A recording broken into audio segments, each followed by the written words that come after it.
یا باری تعالیٰ، اے میرے رحیم پروردگار، یا الہی تجھے تیری رحمتوں کا واسطہ، اپنی رحیمی اپنی غفاری کے صدقے الہی ہماری خطاؤں لغزشوں کو معاف فرما دے۔ میرے مالک، ہم بڑے گناہ گار ہیں، بڑے سیاہ کار ہیں، سر سے لے کر پاؤں تک گناہوں میں اٹے ہوئے ہیں۔ الہی اپنی ستاری کے واسطے ہماری پردہ فوشی فرما، ہمیں گناہوں کی دلدل سے نکال کر اپنی راہ مستقیم پر چلا۔ یا باری تعالیٰ، یہ جو ٹرانسجینڈرنگ کا فطرہ ہے الہی ہم سے دور فرما دے، اس سے پہلے کہ ہم تیری پکڑ جس کو تو نے اپنے قرآن میں ان نبت شربی کا شدید کے نام سے ذکر فرمایا ہے اس کی لپیٹ میں آئیں، اس فتنے کی زد میں آنے سے پہلے ہمیں بچا لے۔ میرے مالک، ہمیں اپنی پناہوں میں لے لے۔ محترم سامعین کرام، میرا نام مسز معلمہ سعدیہ رؤف ہے۔ میں نے scholar of Islam and analyst کے نام سے یوٹیوب پر اپنا ایک چینل سٹارٹ کیا ہے۔ جیسا کہ آپ نے میرا کنٹینٹ پڑھا ہوگا کہ کیا آپ ٹرانسجینڈرنگ کے فتنے کے بعد میت کو اس طرح غسل دیا جایا کرے گا، اس مکمل طریقے کو جاننے کے لیے میری ویڈیو کو مکمل دیکھیں، زیادہ سے زیادہ لائک شیئر اور سبسکرائب کریں میرے چینل کو تاکہ آپ کو بہت اچھی ویڈیوز اویلیبل ہوں۔ میں نے اصول میراث کے لیسن کے دوران یوٹیوب پر مجھے جوائن کرنے والی طالبات سے وعدہ کیا تھا کہ میں عورت کی غسل میت کا ایک مکمل ڈیمو بناؤں گی، تو آج ہم عورت کی غسل میت کا طریقہ جانیں گے۔ میرے ساتھ اس کے لیے میری کچھ اسٹوڈنٹس بھی موجود ہیں جو مجھ سے غسل میت کے متعلق کچھ سوال پوچھنا چاہتی تھیں، تو میں نے ان کو بھی اس ویڈیو میں شامل کیا ہے تاکہ آپ کے بھی اس سے متعلق سوالات کلیئر ہو جائیں۔ چلیں ڈیمو شروع کرتے ہیں۔ عورت کو غسل دینا فرض ہے یا واجب؟ عورت کو غسل دینا فرض عین نہیں بلکہ فرض کفایہ ہے۔ اگر کوئی اہل محلہ میں سے ایک فرد بھی غسل دے دیتا ہے تو وہ سب کی طرف سے ادا ہو جائے گا۔ عورت کو غسل دیتے وقت کیا نیت کرنی چاہیے؟ عورت کو غسل دیتے وقت یہ نیت کرنی چاہیے کہ میں اللہ اور اس کے رسول کی رضا کی خاطر خلوص نیت سے اس میت کو غسل دے رہا ہوں، اور نبی کریم صلی اللہ علیہ وسلم کی حدیث مبارکہ ہے جو خلوص نیت کے ساتھ نیت کرتے ہوئے کسی بھی میت کو غسل دیتا ہے، اور وہ یہ نیت بھی کرتا ہے کہ اگر دوران غسل میں میت کے کسی بھی پوشیدہ معاملے سے یا پوشیدہ کسی چیز سے آگاہ ہوتا ہوں تو میں اس کی ستر پوشی کروں گا، لوگوں سے اس کو چھپاؤں گا، تو اللہ تعالیٰ اس کے اس طرح تمام گناہ معاف فرما دے گا جیسے آج اس نے اپنی ماں کے پیٹ سے جنم لیا۔ عورت کو غسل دیتے وقت کیا میت کا منہ قبلہ رخ ہونا چاہیے؟ عورت کو غسل دیتے وقت میت کا منہ قبلہ رخ ہونا کسی بھی حدیث اور سنت سے ثابت نہیں ہے۔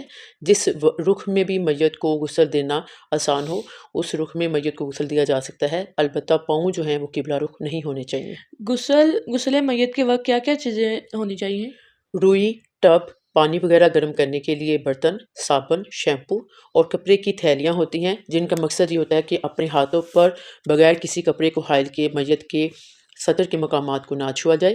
بیری کے پتے، تختہ، مٹی کے ڈھیلے استنجا کے لیے، لوٹے یا ڈونگے، گلاب کی پتیاں، عطر، اور جس جگہ آپ میت کو غسل دیں کوشش کریں اس کو ہر جگہ سے مکمل طور پر ڈھانپ لیں، اور کفن میں لفافہ، ازار، اور عورت کی کفن کے لیے سینہ بند، شلوار، اوڑھنی اور قمیض بھی شامل ہیں۔ دوران غسل گفتگو کی جا سکتی ہے؟ دوران غسل جن چیزوں کی ضرورت ہو وہ کوشش کریں پہلے ہی ان کا انتظام کر لیا جائے تاکہ دوران غسل ضروری اور غیر ضروری ہر طرح کی بات سے پرہیز کریں۔ غسل دیتے وقت کتنی عورتیں ہونی چاہیے؟ 3-4 عدد خواتین جن کی مدد سے آسانی سے غسل دیا جا سکے اتنی ہی کافی ہیں۔ اور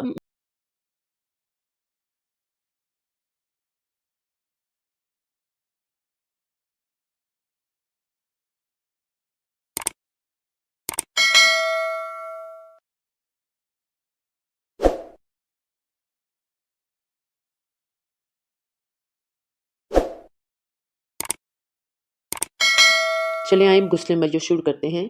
سب سے پہلے آپ نے اپنے ساتھیوں کے ساتھ میت کو کسی کپڑے میں لپیٹ کر احتیاط کے ساتھ اس کو تختے پر لے آئیں۔ تختے پر میت کو لانے کے بعد آپ میت کے سب سے پہلے نچلے طرف کے کپڑوں کو اتار لیں، اور اوپر کی طرف کے کپڑوں کو اتارنا اگر آسانی سے ممکن ہو تو ٹھیک ہے، ورنہ آپ کینچی وغیرہ سے میت کے اوپر والے کپڑے جو ہیں وہ میت سے الگ کر لیں۔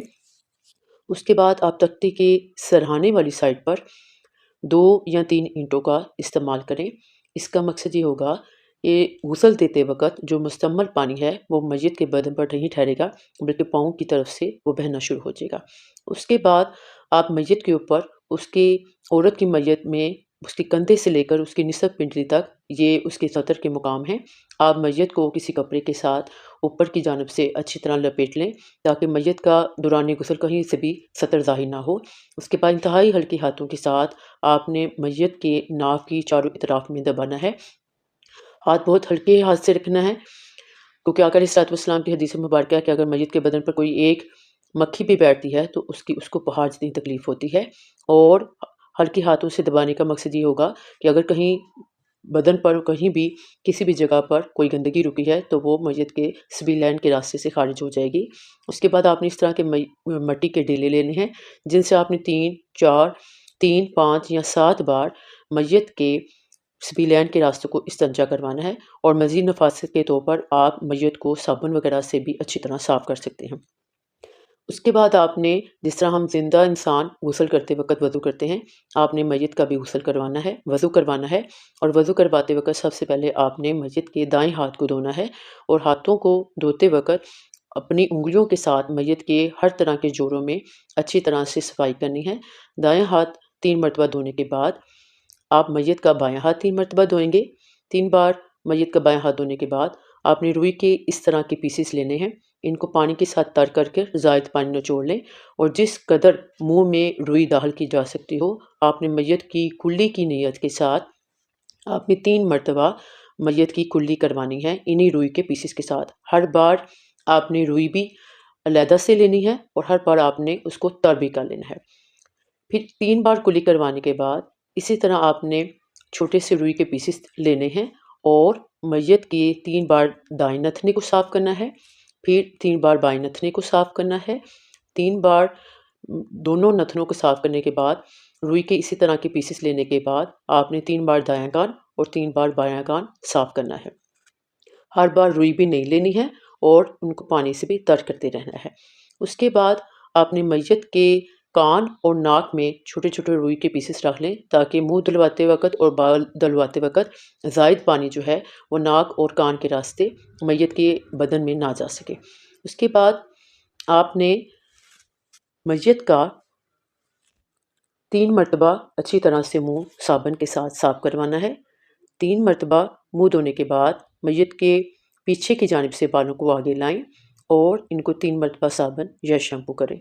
صابن یا شیمپو کرنے کے بعد آپ نے میت کے اوپر والے حصے کو اچھی طرح سے گلوز کے ساتھ صابن وغیرہ کے ساتھ اچھی طرح دھونا ہے، اور پاؤں جو ہیں وہ آپ آخر میں بھی دھو سکتے ہیں، اور پاؤں دھوتے وقت آپ نے انگلیوں کے اندر سے خلال کرتے ہوئے اچھی طرح سے انگلیاں بھی پاؤں کی صاف کرنی ہے۔ دونوں پاؤں دھونے کے بعد اچھی طرح ان دونوں پاؤں کو صاف کرنے کے بعد آپ نے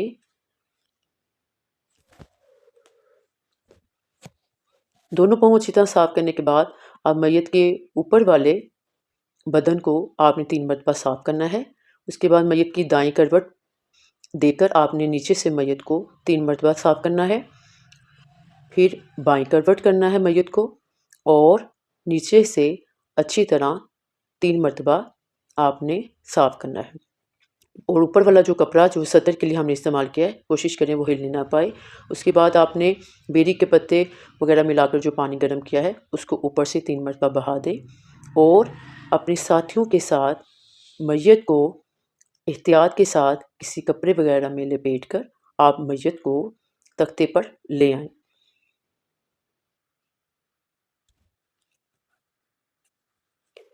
میت کو تختے پر لانے سے پہلے آپ میت کی جو چارپائی ہے اس کو تیار کریں، اور چارپائی کو تیار کرنے کے لیے اس کے بعد آپ اپنے ساتھیوں سمیت میت کو چارپائی پر لانے سے پہلے چارپائی کو تیار کر لیں۔ آپ نے چارپائی کے سرہانے والی سائڈ پر ایک اس طرح کا بند وغیرہ بنتا ہے، یہ ڈال دینا ہے، پھر اس کے بعد سینٹر میں، پھر آخر پائنیتی والی جان پر بھی اس طرح کی بند یا ڈوریاں وغیرہ رکھ لیں۔ اس کے بعد آپ نے اس طرح کا اگر آپ تیار کفن استعمال کر رہے ہیں یا آپ گھر میں بنا رہے ہیں تو اس طرح کے آپ نے کپڑے کی تھیلیاں بنانی ہیں، جن کو میں نے ویڈیو کے شروع میں بھی مینشن کیا ہے کہ ان کو ہاتھوں پر حائل کیے بغیر یہ اس لیے بنائی جاتی ہیں کہ میت کے بدن کو ہاتھوں پر حائل کیے بغیر میت کا بدن نہ چھوا جائے۔ اس کے بعد آپ نے اپنے ساتھیوں کے ساتھ میت کو جب چارپائی پر لانا ہے تو اس وقت آپ نے سب سے پہلے یہ ڈوریاں رکھ لینی ہیں۔ ڈوریاں رکھنے کے بعد آپ نے لفافہ، اس کے بعد ازار پھیلا لینا ہے چارپائی کے اوپر۔ ازار پھیلانے کے بعد اس طرح کا اسکارف وغیرہ چارپائی پر رکھ لیں، پھر اس طرح کی قمیص جو اگلی جانب سے نصف پنڈلی تک اور پچھلی جانب سے پشت تک ہوگی، یہ آپ پھیلا لیں اور درمیان سے گلا اور ایک چھوٹا سا چاک بھی کاٹ لیں۔ اس کے بعد آپ نے سینہ بند رکھنا ہے۔ سینہ بند رکھنے کے بعد آپ نے اپنے ساتھیوں کے ساتھ میت کو چارپائی پر لانا ہے، اور یہ جو اوپر والا کپڑا ہے یہ چونکہ گیلا ہو چکا ہوگا، تو آپ نے اسی لمبائی اور چوڑائی کا ایک اور کپڑا لے کر جو خشک ہوگا آپ نے میت کے اوپر رکھ کر یہ گیلا کپڑا احتیاط سے نیچے سے اتار لیں، اور یہ کام آپ نے چارپائی پر ہی کرنا ہے۔ اور یہ کپڑا ہٹانے کے بعد میت کو تختے پر ہی شلوار بھی پہنا لیں۔ اس کے بعد آپ نے میت کے سنت طریقے کے مطابق مانگ نکال کر دائیں اور بائیں جانب بالوں کو پھیلا لینا ہے، سینے پر پھیلا لیں، اور پھیلانے کے بعد آپ نے بائیں جانب سے سینہ بند کو دائیں بغل کے نیچے کرنا ہے، اور دائیں جانب سے سینہ بند کو آپ بائیں جانب پر لے آئیں۔ سینہ بند پھیلا لینے کے بعد آپ نے میت کو قمیض پہنانی ہے۔ قمیض پہلانے کے بعد یہ جو سطر والا کپڑا تھا، جو خشک کپڑا ہم نے پھیلایا تھا، اس کو ہٹا لیں۔ قمیض پھیلانے کے بعد آپ نے یہ سر پر سکارف یا رومال وغیرہ جو بھی آپ نے بنایا ہو کسی بھی کلر کا آپ یہ باندھ دیں۔ پھر ڈیمو کے شروع میں نے آپ کو کہا کہ سجدے کے 7 ادا ہیں، میت کی پیشانی، دونوں ہاتھ، دونوں گھٹنے اور دونوں پاؤں، ان پر عطر وغیرہ لگا دیں۔ پھر دائیں جانب سے ازار کو اوپر کریں، پھر پہلے بائیں جانب سے اوپر کریں، پھر دائیں جانب سے اوپر کریں۔ اسی طرح لفافے کو بھی پہلے بائیں جانب سے اوپر کریں، پھر دائیں جانب سے اوپر کر لیں، پھر سائڈ والی سائڈ سے بند کو باندھ لیں۔ دائیں جانب سے بند کو باندھنے کے بعد آپ نے درمیان سے بند کو باندھ لینا ہے، اور اس کے بعد آخر سے بند کو باندھ لیں۔ باندھنے کے ساتھ اس کے ساتھ ہی غسل میت مکمل ہو چکا۔ غسل میت کے متعلق جتنی